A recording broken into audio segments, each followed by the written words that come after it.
Et pourtant, il y a une spécificité de la langue française à laquelle je reste totalement hermétique, la contrepétrie. C'est à désespérer. Je suis incapable de comprendre ce jeu de mots typiquement français sans l'aide de quelqu'un. Ça ne me vient jamais naturellement. Mais commençons par expliquer à nos amis allemands ce dont il s'agit. Le mot contrepétrie vient du verbe contrepéter, qui signifie intervertir des sons. L'idée est de décaler des lettres ou des syllabes à l'intérieur d'une phrase de façon à obtenir un tout autre sens. La contrepétrie est une cousine éloignée du Schüttelreim allemand, littéralement rime secouée. Un Schüttelreim est toujours constitué de deux vers. En voici un, bien connu. Siehst du die beiden Moppel dort? Sie sind ein Grund zum Doppelmord. Tu vois les deux petits gros là-bas? Bientôt un double assassinat. Difficile de faire plus simple. Moppeldort devient par un amusant tour de passe-passe, Doppelmord, les premières lettres étant interverties. Mais revenons à notre contrepétrie. Ici, pas de rimes imposées. Juste une phrase toute simple qui dérape sous la ceinture par une habile interversion de syllabes.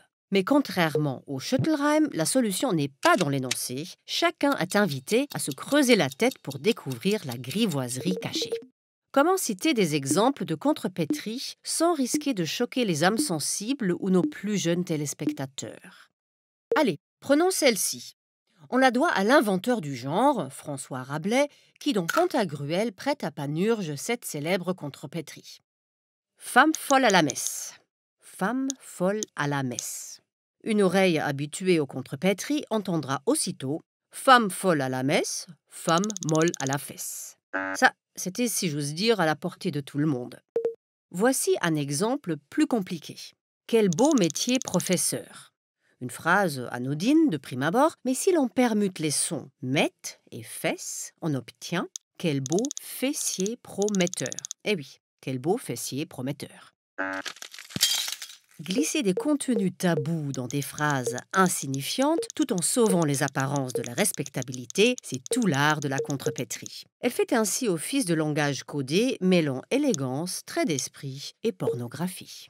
En France, cette gymnastique cérébrale est un sport national. Dans les bibliothèques, on trouve de très nombreux recueils de contrepétrie dont les titres sont, comme on pouvait s'y attendre, le plus souvent à double sens. Depuis 25 ans, le Canard enchaîné publie aussi chaque semaine de nouvelles contrepétries. Elle s'inspire de l'actualité politique sans oublier de donner dans le grivois, car sans ça, pas de vraie contrepétrie. L'auteur actuel de la chronique s'appelle Joël Martin. Il est à la fois physicien et musicien. Pas étonnant, car cette jonglerie verbale ne requiert pas seulement une oreille musicale, mais aussi un don certain pour les mathématiques. En France, on dit que pour réussir une contrepétrie, il faut être trois. Celui qui la raconte, celui qui en rit et celui qui dit « Pardon, qu'est-ce qu'il vient de dire ?» Eh bien, cette troisième personne, c'est toujours moi.